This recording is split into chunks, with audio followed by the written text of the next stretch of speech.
Morning. Today I'm doing a short video about diamond grinding head or cup grinder like this one here. I want to point out this INGCO one. I'm not affiliated to that company. I'm not getting any revenue from this advertising which I do for them just because I'm convinced that this is a real nice grinder head, and I want to show it to you because I tried many of them and this one turned out to be the very long-lasting, nice quality. So here's going to be the close-up of what I want to introduce to your knowledge. This is the nice quality item which I think is worth to be promoted. You see, it has a very thick layer of this special steel in which are embedded these very small industrial diamonds, which do not look at all as anything you would put on a jewelry. You see these little small gray dots in there. These are actually the small pieces of industrial grade diamonds.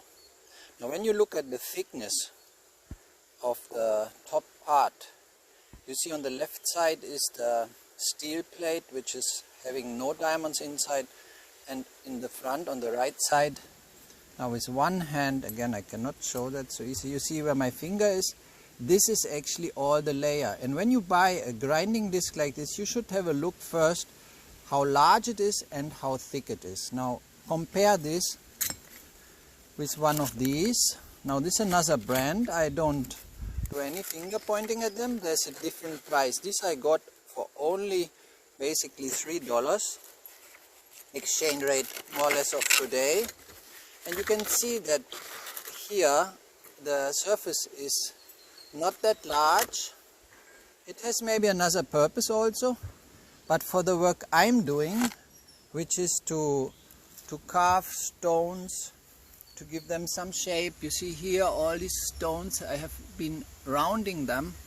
This grinder was quite well working, and now this one will be maybe for another job, but you can see that the thickness is quite the same, but the total surface will not be the same at all. So what you're using is only this here. When you're grinding, when this is gone, the tool is finished. So it's going to last less, it costs less, because this one I bought for 2,000 and something rupees in another store. It was not on stock anymore in the INGCO shop. They're out of stock because of the import restrictions these days here in Sri Lanka. And I show you the box now, look. So this is the one which I talk about, 115 millimeters large diameter size, and it's for 4.5 inch diameter screw. Here goes the bolt inside that screw, which is here. This is, of course, you have to know what kind of tool you have. This is a 4.5, so this is a 4.5. This fits together. Now here you can see immediately something else. Here you can see the same disc which I was using already several hours, because I'm terrible, I'm working hours at once, and you see that thing, I would say 1 day maximum, and it looks like that. This is before and this is after. Now this one is not completely finished.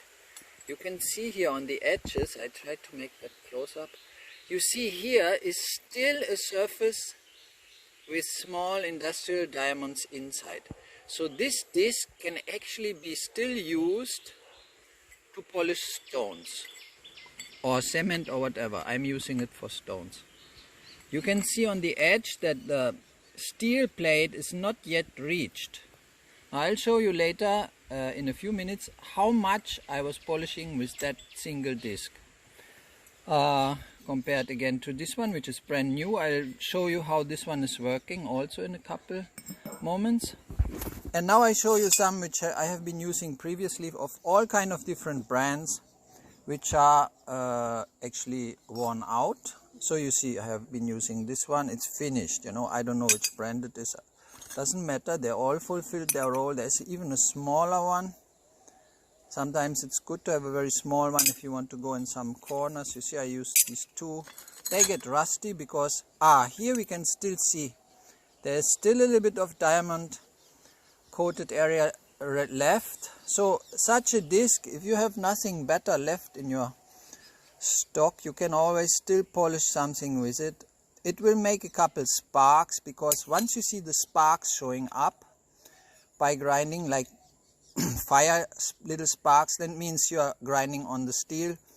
That means that there's actually no more real grinding, and then the sparks are produced, which are not dangerous. Just for you to know, then you definitely have to get your next cup ready if you want to progress. So here you see there's no more diamond left at all. They are dead, finished. That is scrap metal now. Here, interestingly, I'm not sure. I think there's still some. No, that one is finished too. I don't know. I don't see any diamonds in there. I should maybe try it, but that thing looks really finished too. Here we have one which is also finished. There's a small rest of diamond coating here, but it's finished. So you see, this part of the tool is just the support for the diamonds. And when it looks still like, oh, I have a tool, no, that's nothing. That you can forget about it. This is finished. So it did its job. They're usually between $3 to maximum $4 a piece in Sri Lanka. I mean, in rupees you pay, of course, these days. They come in different sizes. And now, oh my God, I show you this one. I found this one. It's like a huge one. I just bought it because I was thinking, let's try it one day on a real large boulder to see how will be that result. I think it's just not necessary.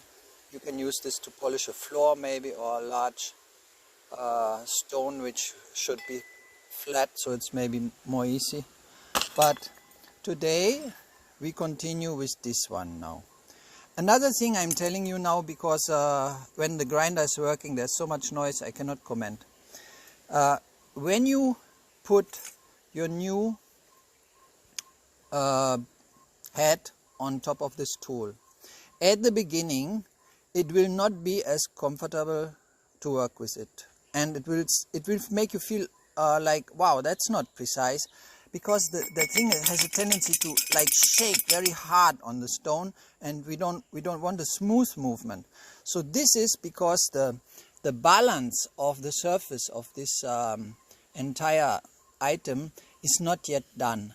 It will take usually a couple minutes, depending on the speed with which you work, till this thing is balanced out.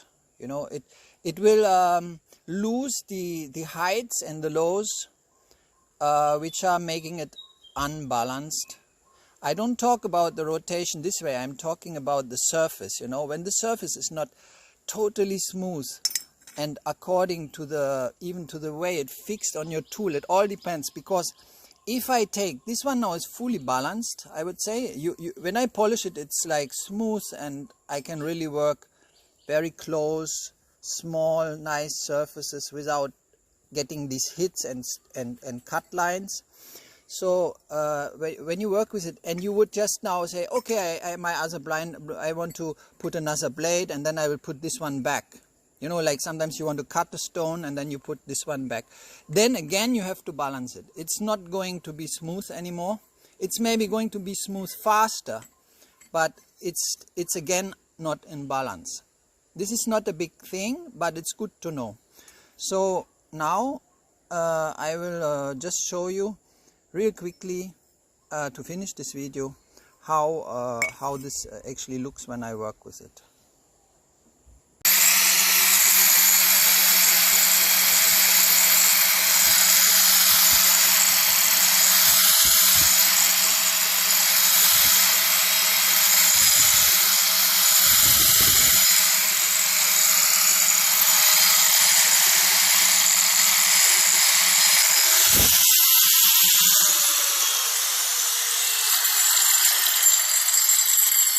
see, this is so nicely polished because that tool is already a little bit worn out.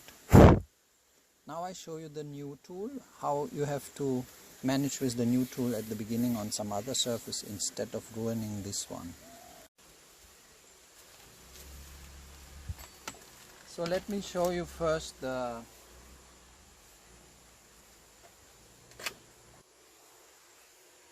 So now I've been disconnecting the tool for safety reasons. I would always recommend to take the cable off, not just to switch it off.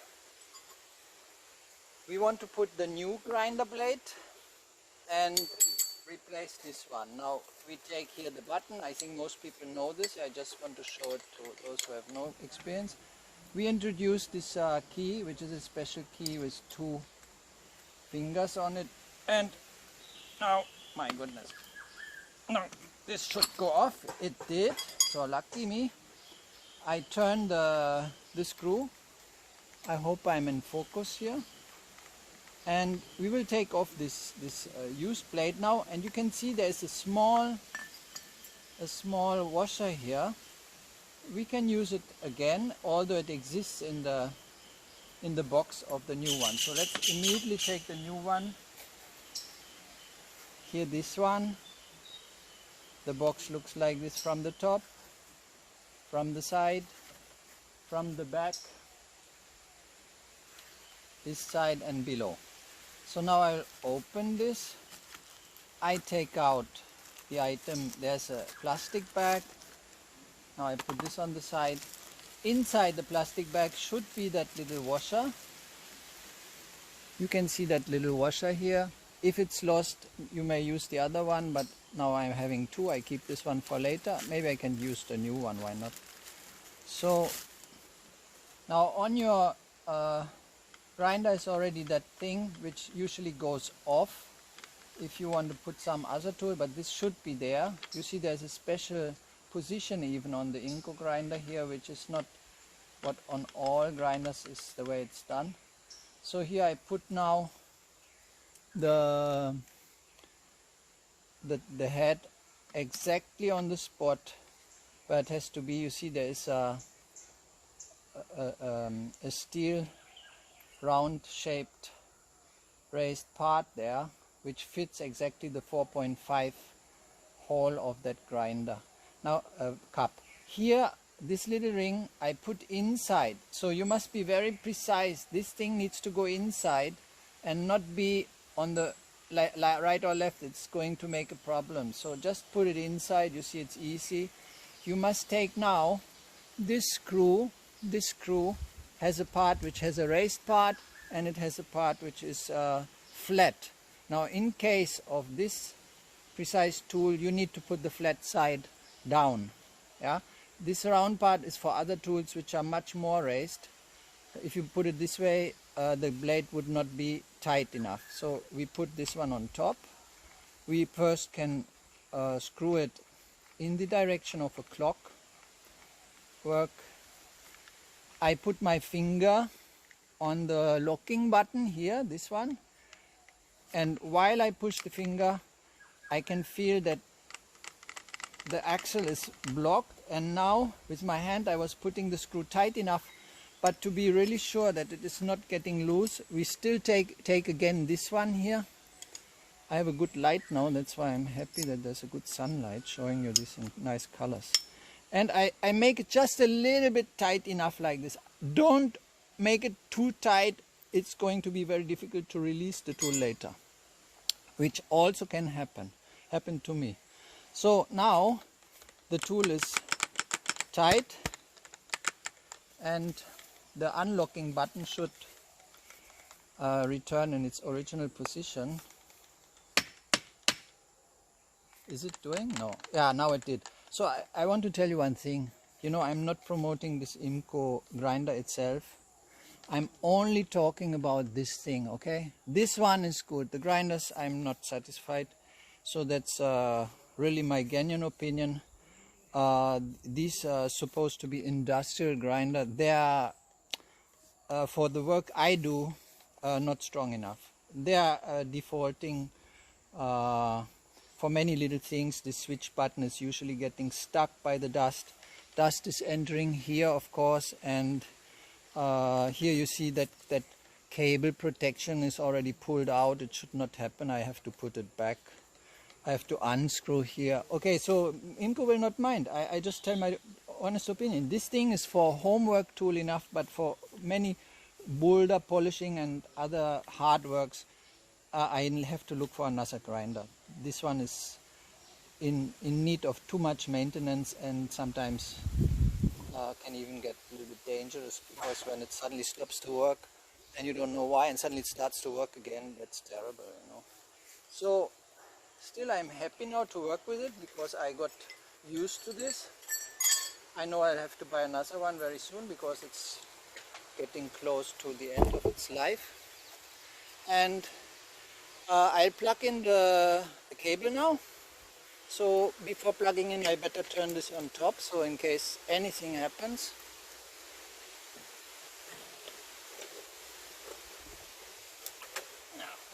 So I plugged in the cable, and now the tool, I should put a pair of gloves, but for the video, only for the video, I'm not doing it right now. For the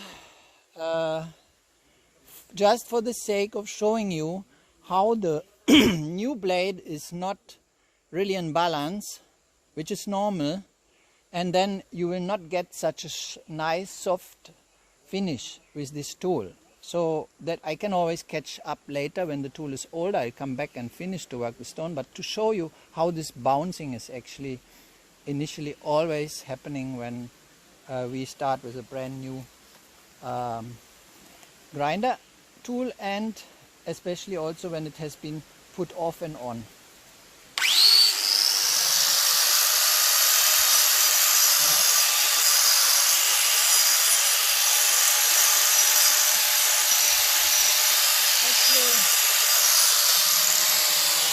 I tell you what,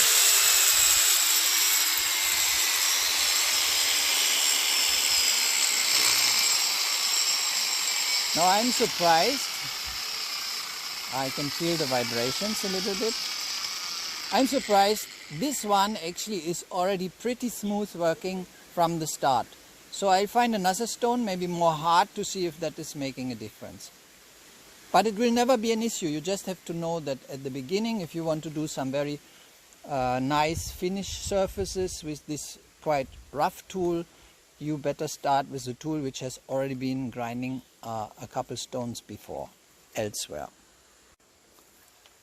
So here we can have an example. This stone was already a little bit getting the edge rounded before I did this video, but I'll work a little bit on that stone to make it more level.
So in order to finish this video, I will just show my tool and the stones I polished with it together. So this was done. These were all done with this tool, and similar, of course. All these small stones, boulders, have been polished with that tool. Now, when you look at all these stones, now I'm really showing the full amount of stones.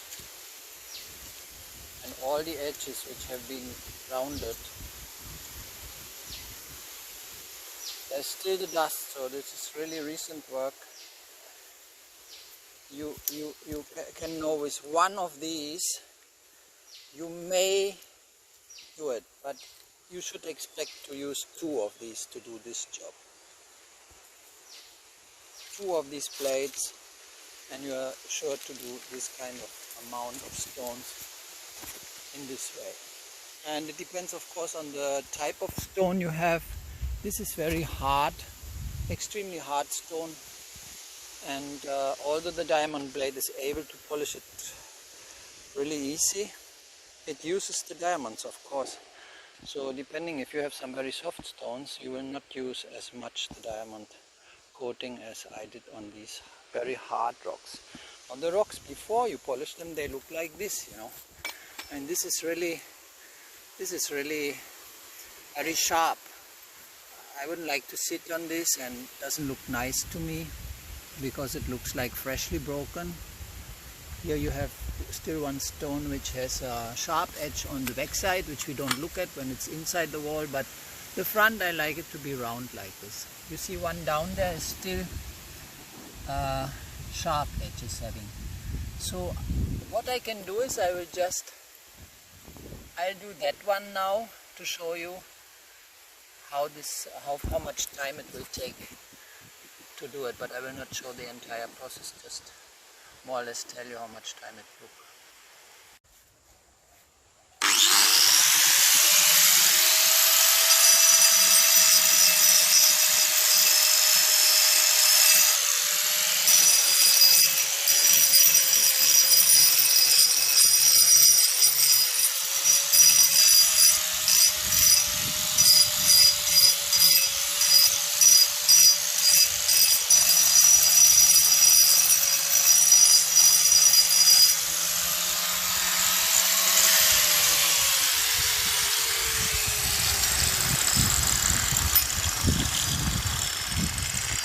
So this was a quick presentation how efficient this tool is able to break the edges of such a natural rock. Yeah, I've been doing this here. Some marks, cutting marks, I will just grind them away real easy later. And of course now the stone is dusty, has no color visible, can be polished later with some other grinding tools still to make them more lusted.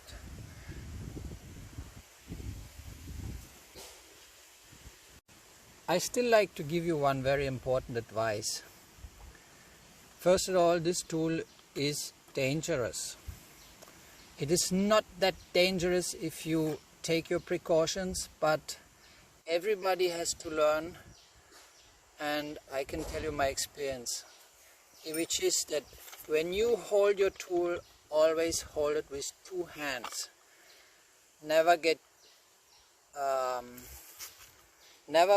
hold it just with 1 hand because you think that you have something else to do with the other. No, you need 2 hands. If you feel tired, you must stop. Now the dangerous areas are if the tool goes in between. It should never go in between. You should always polish in a way that there is enough space that this disc is not getting stuck in between 2 stones. That happened to me several times, and what can happen is that the tool is basically creating a level and trying to fly in any direction, including your face. So stay away from the tool. Never put your head too close. No way, no need. Stay away at arm's length. It's more difficult sometimes because the tool gets heavy, but you need to avoid that. Whenever this thing gets stuck somewhere, it may fly into your face. Now, it's not the most cutting tool for flesh, but it gives you a real nice punch in the face if this happens. Now, of course this happened to me, but just on my arm. I was lucky, but I tried to transmit you this bad experience to avoid it. So here you can see these areas. It's really important because I'm not guaranteeing anything here in my video that this is about professional safety measures and so on. It's just a video about my grinding tool, okay? The way I use it is my personal experience, and there were some difficult ones. So when you work this way, you see, when you work this way, there's basically a very low risk that the tool gets stuck. When you work edges like this on the surface here, like this is like pretty easy. When you do these ones, same. There's no risk to get stuck, obviously. But what about these areas here? You see here, they are looking like danger. So that's why I didn't round this one, because I don't want to get in there and get my tool stuck and risk the disaster. So you can start from the top, dig yourself slowly deeper into the stone, change the side in this case, and work from that side. But avoid to think, oh wow, I can do it this way, I'm just gonna through there. That's not going to work. You may get your tool stuck. So this was my last advice on this small video about, starts to get very long, about the INGCO diamond grinding blade.